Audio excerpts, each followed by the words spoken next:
Lengkuas, laos atau kelawas, bahasa Karo, Alpinia galana, merupakan jenis tumbuhan umbi-umbian yang bisa hidup di daerah dataran tinggi maupun dataran rendah. Lengkuas adalah salah satu jenis rempah-rempah yang banyak ditanam di Asia, seperti India, Arab, Cina, Sri Lanka, dan Indonesia. Umumnya masyarakat memanfaatkannya sebagai campuran bumbu masak dan pengobatan tradisional. Pemanfaatan lengkuas untuk masakan dengan cara mememarkan rimpang kemudian dicelupkan begitu saja ke dalam campuran masakan, sedangkan untuk pengobatan tradisional yang banyak digunakan adalah lengkuas merah.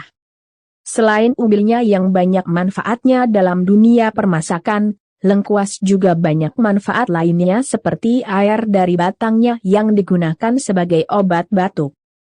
Caranya, ambil beberapa batang lengkuas ikat jadi satu rundukan perlahan, jangan sampai patah. Potong batang lengkuas di bagian daun yang bawah, pasang plastik, ikat kuat agar bila hari hujan air hujan tidak masuk. Lakukan sore hari, ambil airnya di pagi hari langsung diminum pagi dan sore tanpa harus direbus dulu.